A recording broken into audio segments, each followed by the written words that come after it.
Hey guys, story time. I'm gonna tell you a story about a dream I had.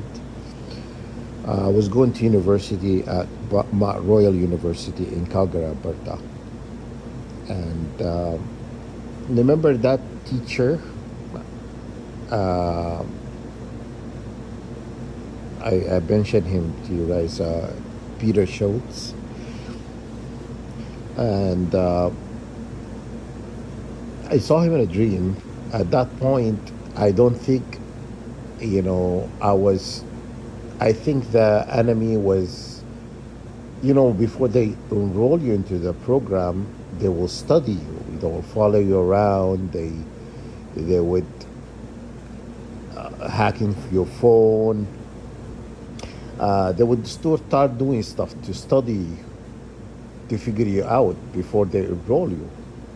And then before they enroll you, they will send somebody to threaten you, and say something to you or not.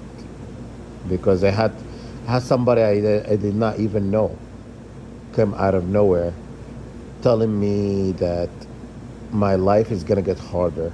You know, that's what he said to me. I don't even know this person. He just walked up to me and he says my life is gonna get harder. You know,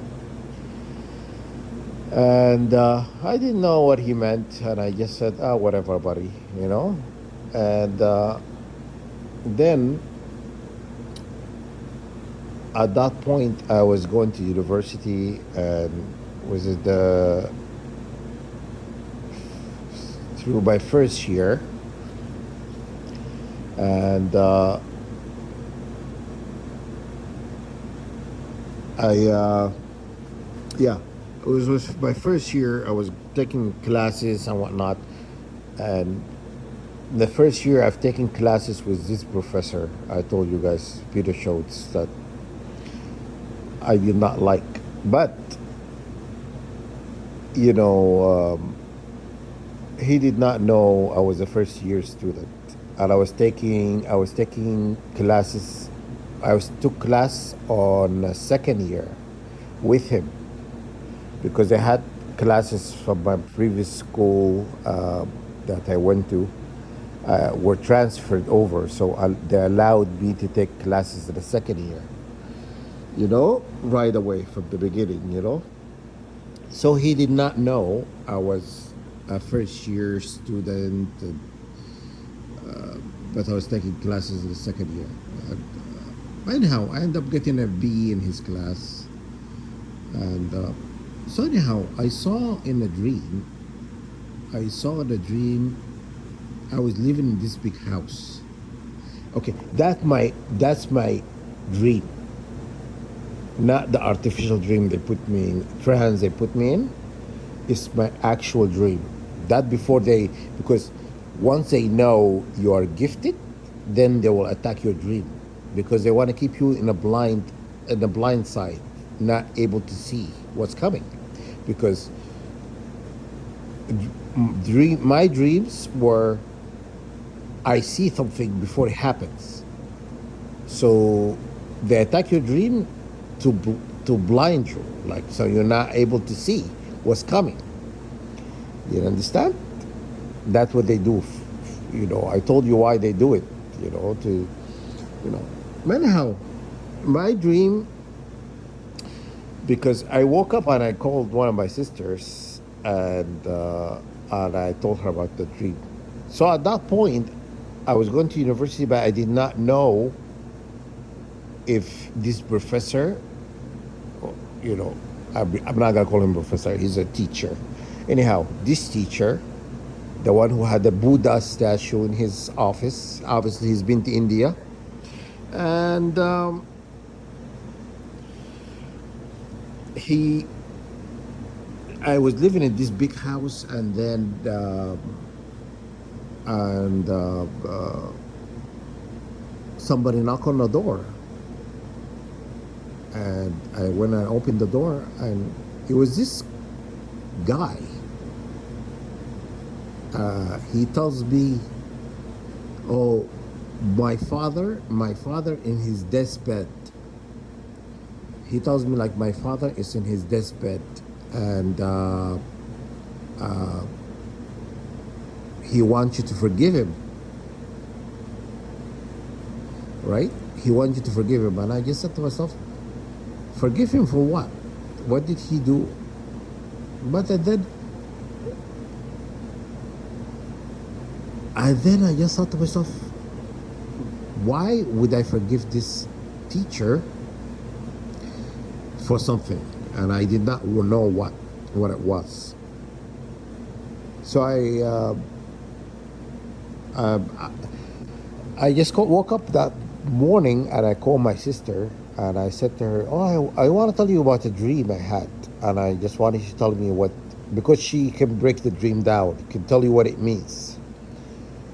I just dream. I don't know what it means sometimes. Sometimes they're clear. It tells you exactly in the dream what happening, and sometimes you have to. So for example, if you've been attacked by a white person, you're actually being attacked by a black person. It's the opposite. You understand?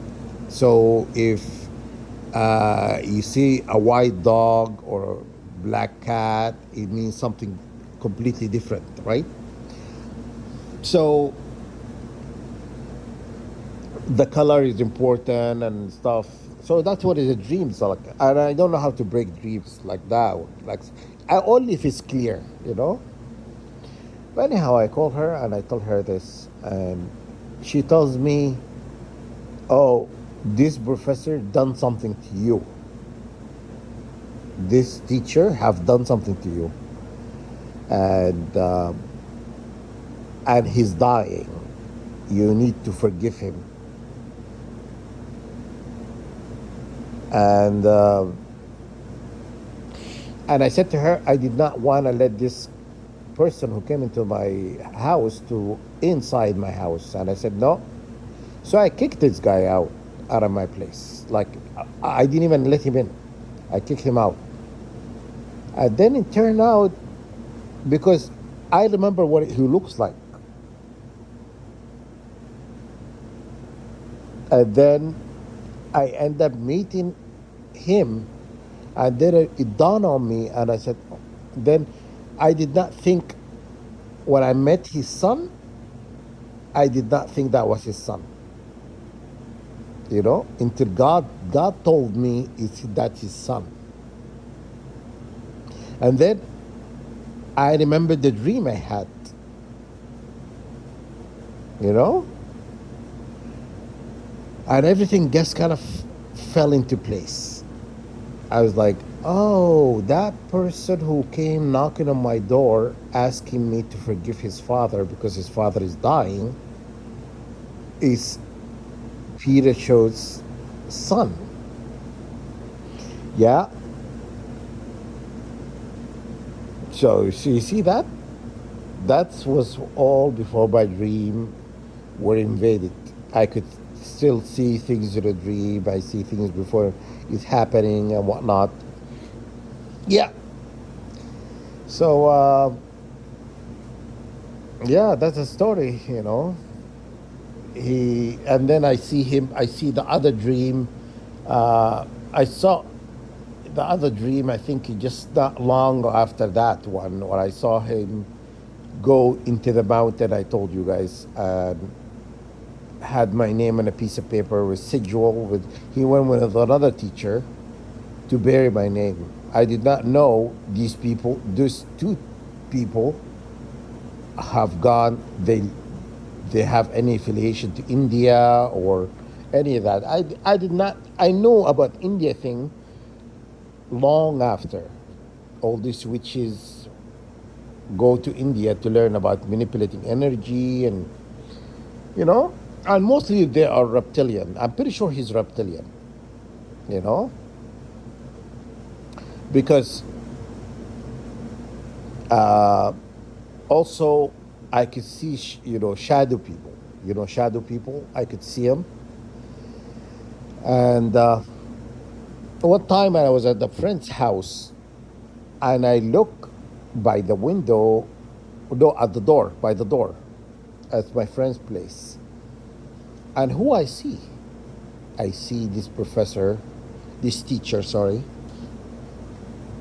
and I'm refusing to call him a professor. He's not a professor. Anybody who does things like that to their students, they're not professors, they're teachers, you know? They are substitute teachers, you know? But anyhow, I saw him by standing by the door.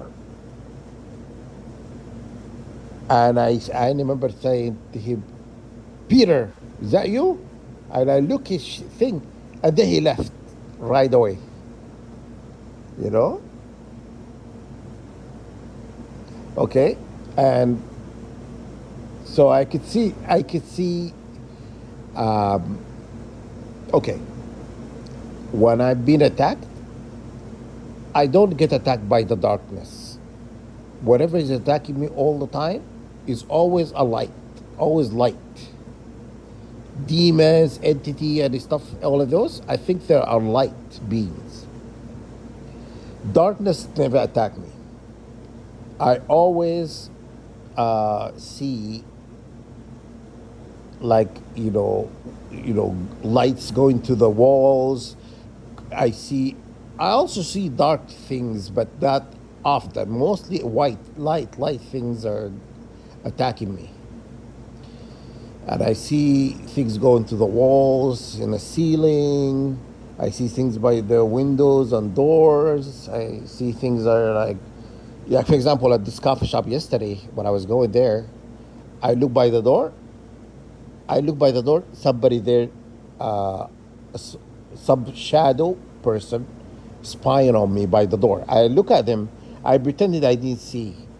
I did pretend I did not see who actually by the door. But so I can see that person coming by the door and looking, peeking at me. It's a shadow person, like spying on me. You understand? Anyhow, that's a story I wanted to tell you. Um, anyhow, my sister, when I told her about that dream, and she goes to me, "Oh, you gotta forgive this person. You should forgive this person. He have done something to you, as they are in their deathbed. Why couldn't you forgive somebody? God is forgiving." That's what she said to me. Honestly, I remember this conversation like it happened yesterday. She told me, God is forgiving. Why couldn't you? I did not know initially why I didn't want to forgive him, but something about, because we have really good intuition. If you watch TV shows Sense8, Sense8 is talk about senses that 144,000 have. We have a gut feeling about something. We follow our gut feelings, your intuition, you know. I did not know, but then God revealed to me who was he, and I saw him in a dream after that, also practicing witchcraft on me and doing stuff.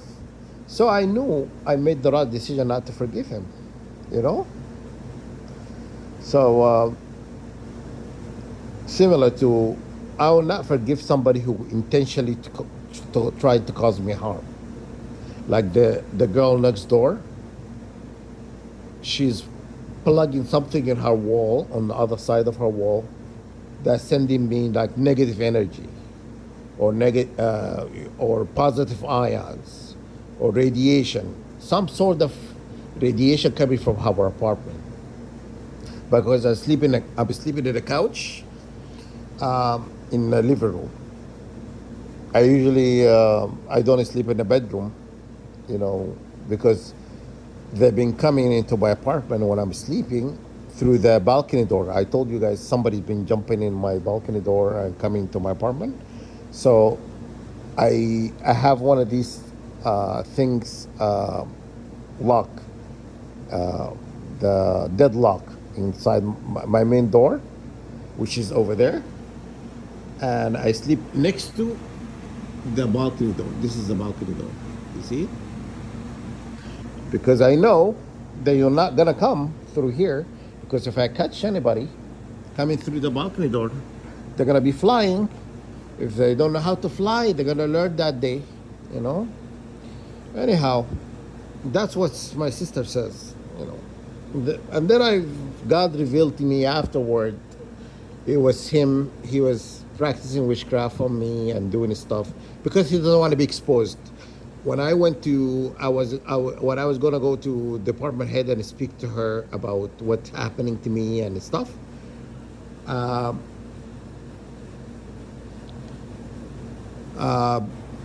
I was going to expose them. Then that one they went to the mountain, tried to drive me crazy, to make me go crazy, you know? Because I saw other dreams, they were doing other stuff to me and trying to drive me mental. So nobody would believe me, you know? And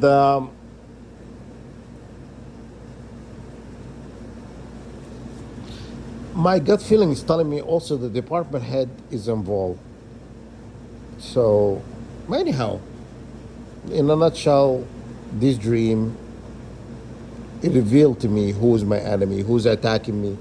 Just are only ones, you know, because they come in, they own, these people own everybody. They own everybody in the government. They own uh, people in university. They own, you name it, you name it, you know. And they apparently, from my research, they don't offer people to join their cults. Only special people are considered, you know. Not everybody's invited, you know. But they have not met anybody like me who was invited and rejected them. You know, probably a few people rejected them before. That why these people became a target individual. They don't like it when you say no to them because these people have a lot of wealth, a lot of money and stuff. They do not like to hear no. Look, look at Westpentine file. These people do not know. They do not know the word of no. You understand? They do not know. They always get a yes. When somebody said no to them, it irks them. It gets them in a very bad mood. Who are you to turn us down? Right? Yeah, I'm the one who doesn't want to be part of that, you know? And I am within my right. It doesn't matter who's in this building attacking me. That they will never get you an yes with me. You understand? So stay stay stay on track, guys. Do not let these people intimidate you. Do not let them. All they want is a yes. That's what they want. They showed you in that movie, Ready or Not to. They tell you they are. They want you to join so they can pressure you about selling your soul. And they told you in a movie. Go watch a movie, guys. Ready or Not to. They told you it's in a movie. That's what they want. When you say no, that means they're not gonna get what they want, you know. And then they will attack you day and night. They make your life a living hell. Instead of just consider, oh, they offered you this, but you said no. They should move on. You should be that's not what a normal person. Have you been rejected before, guys? You know, I have been rejected. Everybody in this world has been rejected. If you like someone and you want up to them and they don't like you the same, everybody's been rejected, right? I didn't hold that person hostage. I did not hold that person hostage, make them suffer because they rejected me. It should have been like straightforward. You know, oh, sorry, I'm not interested. That I said it respectfully initially. I'm not interested. But then they kept prying, kept pressuring me. Even they went to my boss. They asked my boss to talk to me about joining. At that point, I was working at another university. I was working at University of Calgary. Remember University of Calgary? I told you about it, where this wealthy guy donated millions to open a digital library. I was working at that university, and that guy, the wealthy guy, he knew this professor. Anyhow, when God reveals things to you, God will reveal things to you in a big way, will show you. You understand? So that's what my boss told me. Like, you know, she tells me like, oh, why? What? When you're dead, you're not gonna need your soul anymore. Why would you need your soul? Something like that. It's stupid like that. You know? And I guess to myself, why do you need it? Why do you need it? Why do you need my soul if it's not valuable? Why you need it? I just couldn't understand. I told you guys, I'm someone who like to understand things. I like to understand. You cannot just tell me, do this without understanding. So I would never be good in this if I was not a target individual. I can never be part of this targeted program because if you tell me to target this person, I'm gonna ask a question: why? Why you want me to target this person? What this person have done? And I was trying to understand if this person guilty of what you're saying. 144,000 were not guilty of anything. They just want us to be in their team. That's it. That's the bottom line. Anyhow, that's the story of the day, guys. There's more stories to tell. I'm gonna tell you more stories, guys. So look forward for my these stories about exposing the truth. Okay, what's hidden in a plain sight. Okay, all right. Take care.